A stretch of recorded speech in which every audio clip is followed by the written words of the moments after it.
For today's video nga ay ipapasilip ko sa inyo ang mga kaganapan ng Saudi National Day, ika-93rd Saudi National Day sa araw na ito. Sa araw kasi na ito ay nagpa-practice ako ng drive, kaya naman kinuha ko ng opportunity sa bawat madadaanan namin ay kinakapture ko at ito na nga ang yung nasisilayan.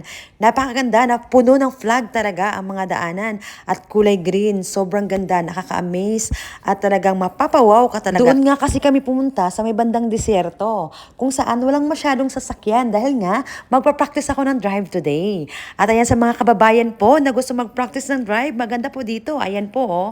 Tingnan nyo naman, walang masyadong sasakyan at ang ganda ng place, talagang matuto ka. Kahit kinakabahan, enjoy naman. Tingnan nyo naman, ang dali kong natuto, oh.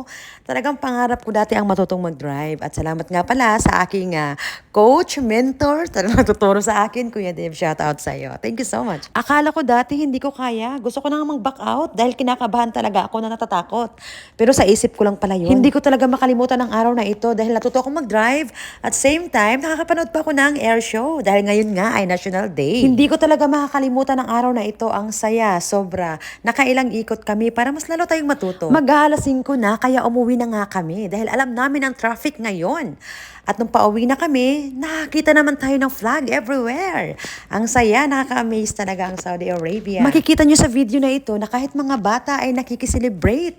Sila pa ngayong humahawak ng watawat at winawagayway nila. Tingnan nyo naman. Sana dumating ang panahon na magiging ganito din ang Pilipinas.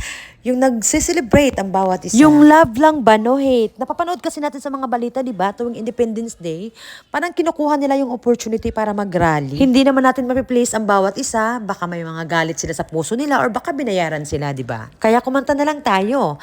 Pagdating ng panahon, Pilipinas ay iahon. Charot. Anyway, habang nasa kalagitnaan tayo ng traffic, mayroon tayo nakikitang mga bata. Tingnan naman ako cute. Oh, love, love daw, sabi nila. Hello, ya Habibti. Mag-story time muna tayo. Ang Saudi talaga ay blessing para sa akin. Dahil nagkakaroon ako ng pagkakataon na makapunta dito at makapagtrabaho.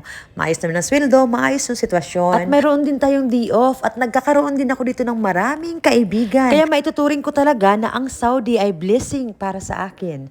Kayo ba mga kababayan, ano ang Saudi para sa inyo? Comment down below. Charot. Kahit saan ka lumingon, ang makikita mo ay mga flag ng Saudi Arabia.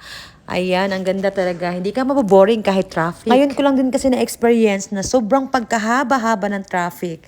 Dahil ang mga tao na to, galing to sa may disyerto kung saan ako nagpa-practice ng drive dahil nanonood ng air show. At sa wakas, nakalarga na tayo at tuloy-tuloy na ang ating drive. Mga alas 7 na nga niyan, pero maliwanag pa din, no? At nakaramdam na kami ng gutom, kaya naman excited ako dahil papunta kami ng Kois and Grill Restaurant. At kung saan may karaoke doon. Siyempre, pag may karaoke, alam naman natin, talagang hindi tayo papahuli dyan. Kakanta tayo at papakita ko sa inyo ang mga ganap doon. Charot. At patuloy pa rin tayo sa pag-video para lang makikita ninyo ang ating mga nadaanan. At yan nga po yung mga kaganapan at hindi lang ito. Dahil mamayang gabi mayroon pa fireworks pa dito sa Saudi Arabia. At ang ganda nga mamayang gabi pero hindi na ako pwede niyan dahil may trabaho ako bukas ng umaga. Trabaho first pa rin tayo, no? Dahil yan naman talaga ang pinunta natin sa Saudi Arabia. Okay lang yun.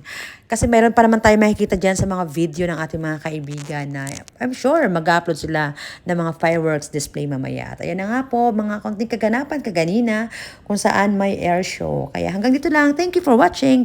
Bye! Wait, there's more. Tulad ng sabi ko, ipapakita ko sa inyo kung ano makaganapan sa Kois kung saan doon ako laging nakanta. At ito na nga.